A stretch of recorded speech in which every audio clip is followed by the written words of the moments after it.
All right. Hope you're doing well, Save Jerseyans.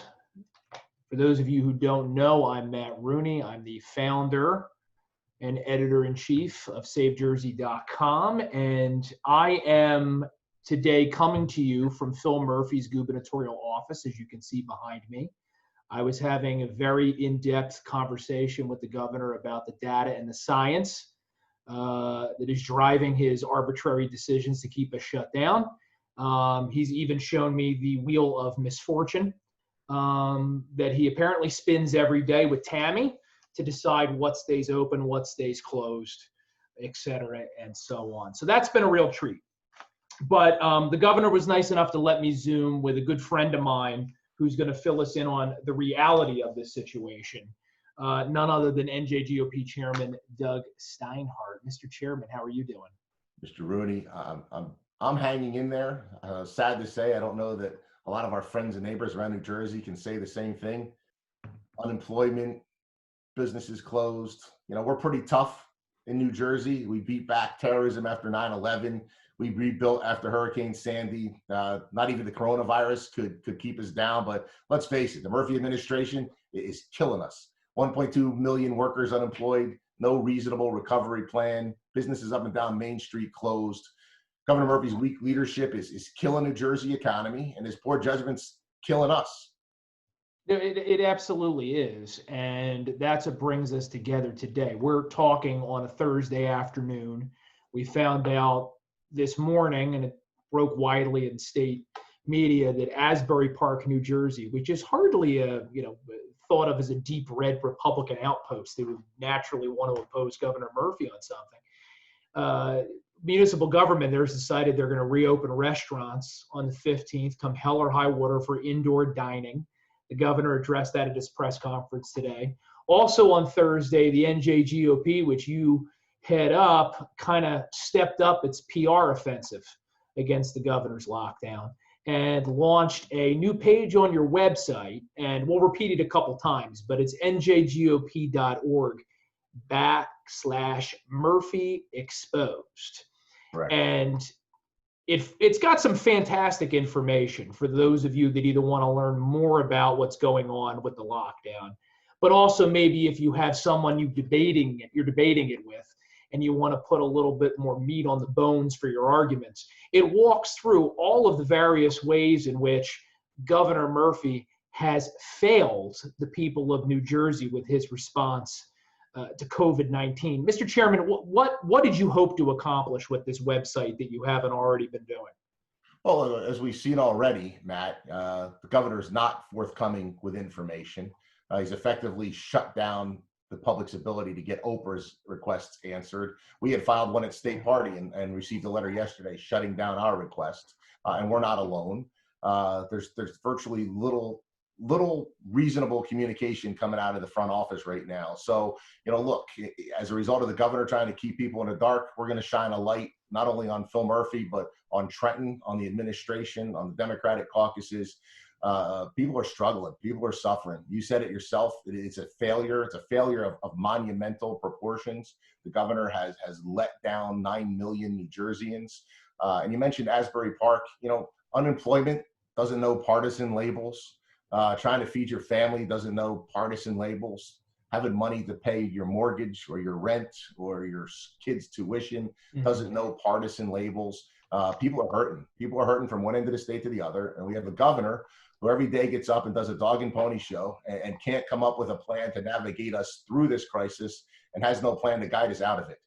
So, we're creating a one-stop shop where people can go and find information to support all the things that the governor has done badly. And as I said earlier, we're going to shine a light on it and let everyone around New Jersey know that Governor Murphy has failed them.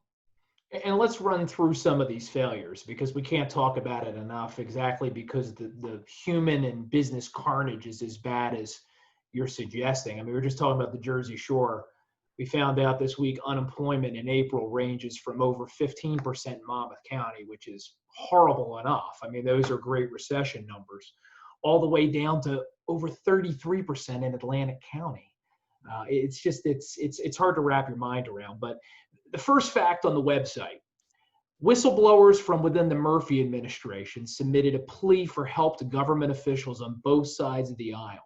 Can you maybe talk a little bit about that? Because I think this is one of the angles of what's been going on right now, that unless you're a voracious consumer of news and politics and government affairs, you may have missed it, but it's so important. Yeah, I think the premise is the governor has been preaching from the beginning that the data dictates dates. And what we're coming to learn is there is no data. I don't know what data the governor is relying on. We haven't heard much by way of dates. It's been a constantly moving mark. Part of the reason why we filed the lawsuit that we did, it was flatten the curve, flatten the curve. Then it was till we get a vaccine, till we get a vaccine. You know, so the governor hasn't been able to present to anybody any tangible plan to get us out of this crisis. But the whistleblower was particularly concerning and disconcerting in that, you know, people have asked for information. They want the governor to step up, let them know. He said it himself, how the sausage is made. But unfortunately, I don't think he knows the recipe himself. And what's worse, he's not forthcoming in letting people know what's going into the decision-making process. You have leaks now because unfortunately you have no one consulting with the higher level administrators within the various branches of government, Department of Health being the major player, communicating with the governor, nor is he collaborating with them on his decision-making. It feeds into our lawsuit, Matt, which is that you know, there was the decision to create classes of employers and employees, to designate businesses essential and workers essential and non-essential, was arbitrary and capricious. You have whistleblowers coming forth who said, we have no idea what the governor's decisions to close the economy or open it are based on. And that's exactly our argument, that the governor is making these decisions in a vacuum, painting the state with this big broad brush, and as a result, shutting down entire sections of the population that could have been open, working, taking some of the stress off the state's finances, off the state's budget, off of us individually as New Jersey residents. And consequently, we're 3 months into this thing and the economy is tanking. Now, at the moment, there's 2 lawsuits that you're involved with. One's been filed, the other I'm not sure there's been action taken on. So maybe let's go in reverse order. Sure. The lawsuit that's already been filed, you and I were just talking offline a little bit about how now we're now headed to the appellate division. So we've kind of skipped an ordinary procedural step. Can you maybe tell us about where we're at? Because I will say this, Mr. Chairman, you know, I give you a lot of credit because you've been very proactive on this stuff.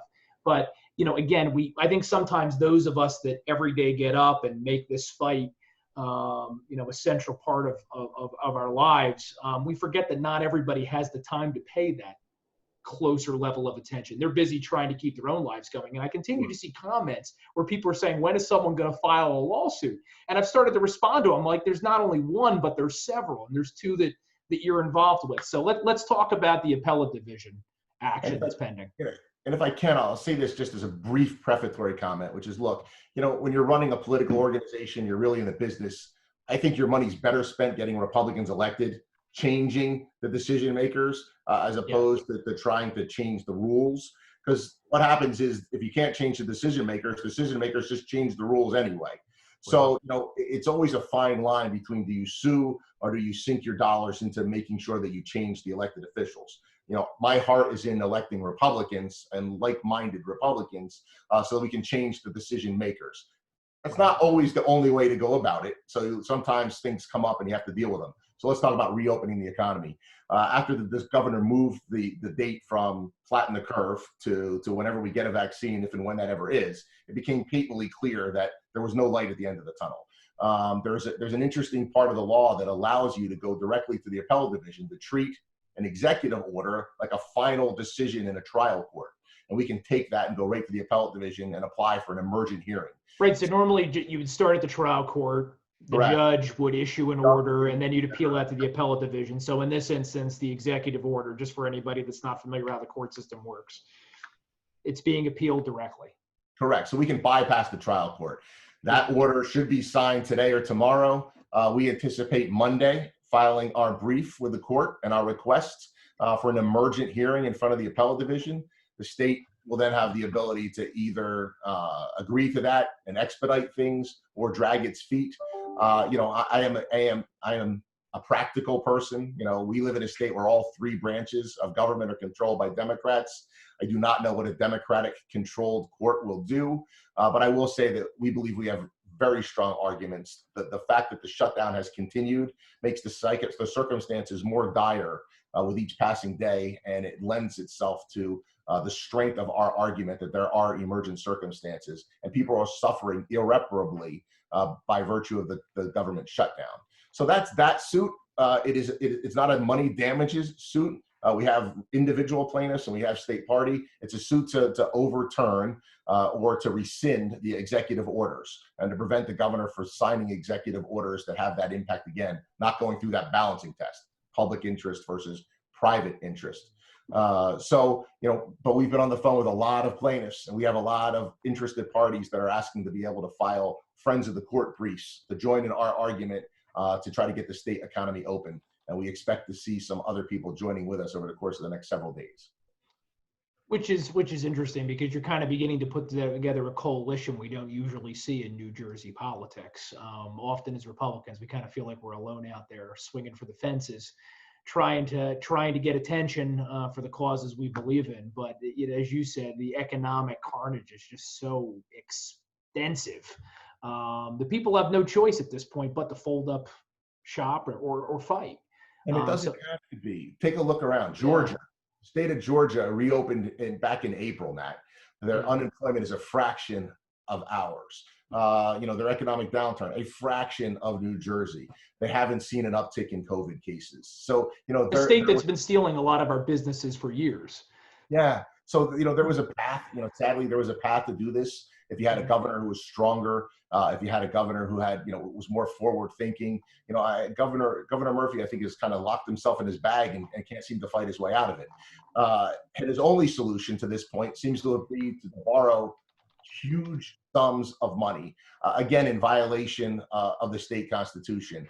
Our constitution allows the governor to borrow for emergent circumstances in only 5 distinct ways: war, invasion, insurrection, act of God, and natural disaster. I suspect the governor's argument will be it's one of the latter two, an act of God or natural disaster.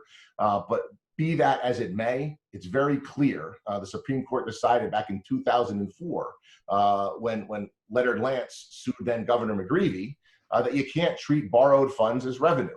And that just makes common sense, right? You're spending money that isn't yours. And if you have to have a balanced budget, you can't balance a budget if you're balancing with somebody else's money.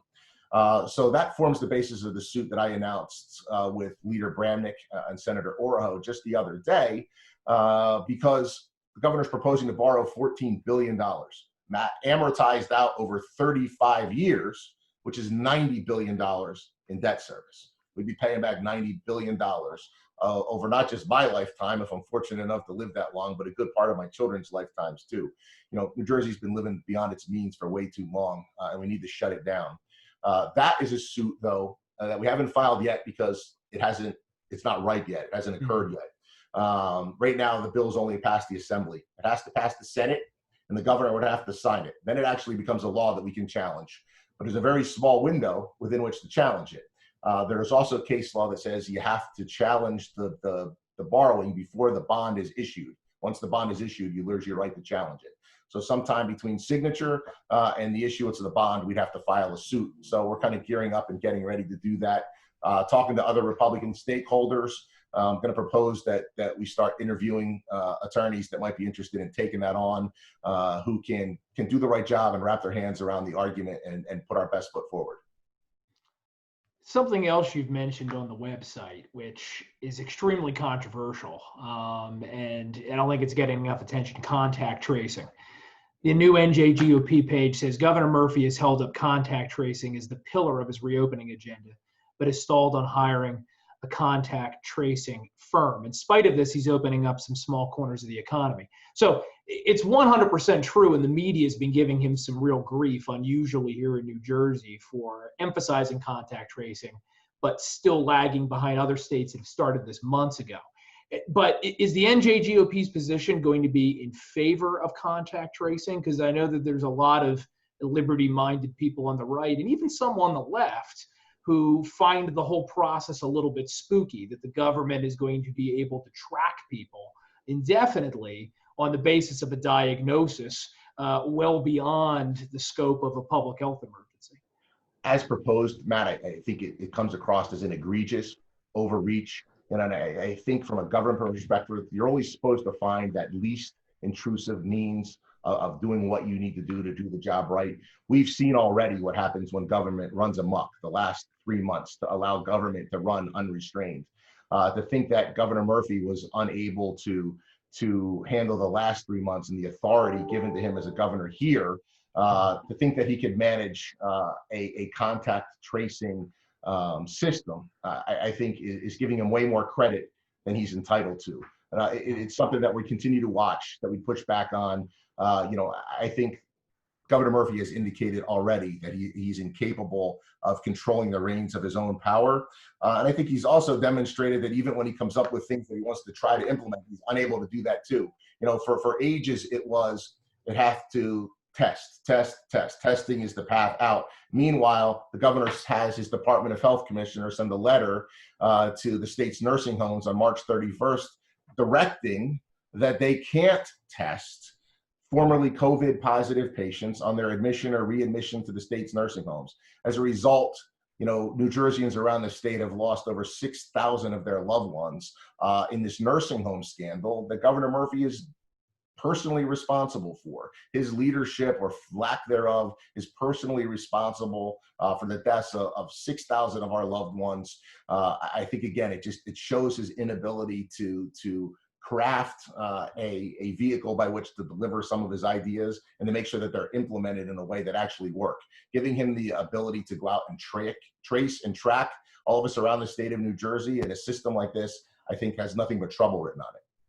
Yeah, I mean, when he declares that we've flattened the curve and we've made all this progress and what a wonderful job we did here in New Jersey, I can't help but think that it's reminiscent of that Iraq war moment when George Bush is standing on an aircraft carrier declaring mission accomplished. I mean, I'd certainly rather have W as governor than Phil Murphy, but good God, man. I mean, you just lost 6,000 of our most vulnerable, many whom were veterans in our 3 state veterans homes, which I think a lot of people are confused. They're even though it's for U.S. veterans, it's not run by the feds, it's run by the state.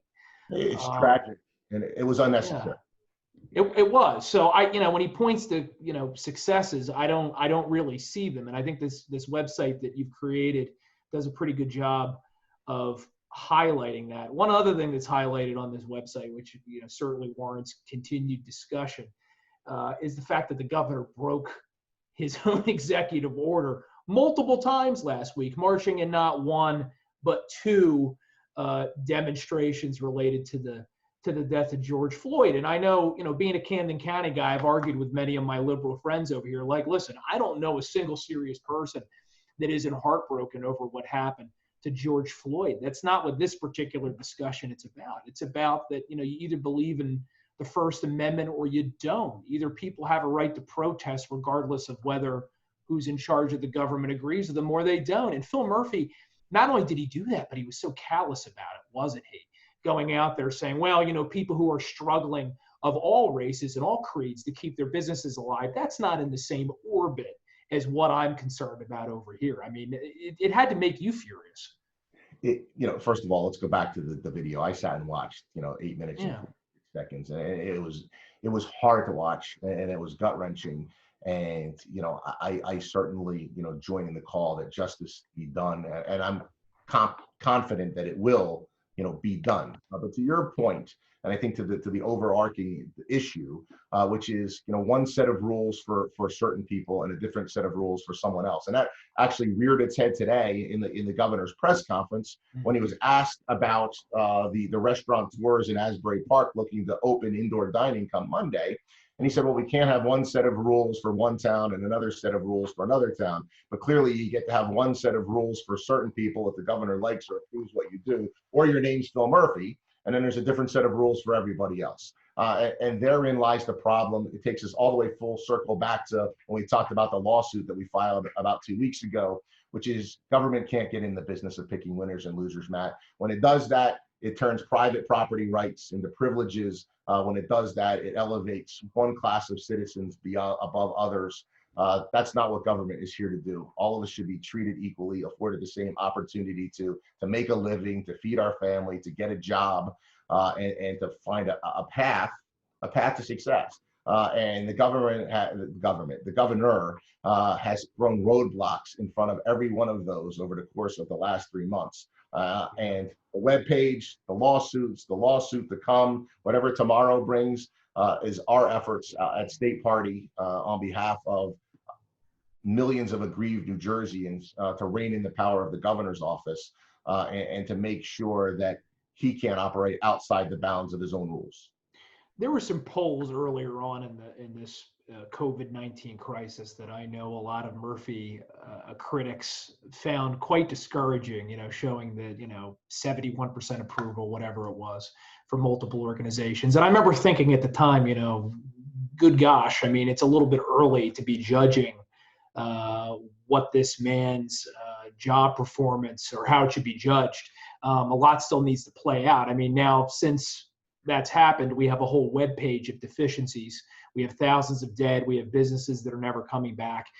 Conveniently, we haven't gotten a recent poll of Phil Murphy's job performance. Do you feel as if the worm is kind of turned here and the public is shifting its opinions of Governor Murphy? And clearly that's something we have to be concerned about, because not only do we need to save lives and businesses, but this guy's on the ballot next year. So if we're not getting through, we need to figure out how to. So to answer your question directly, I would say yes. But what was interesting to me about that poll is the question that you couldn't ask, which is, how do you poll what people's opinions will be when the health crisis is averted or abating and the economic crisis isn't? And I think that's where we find ourselves today. And that's what's going to continue to evolve over the next weeks and months as the health crisis takes a back seat or is on a back burner, and the economic crisis only continues and gets worse.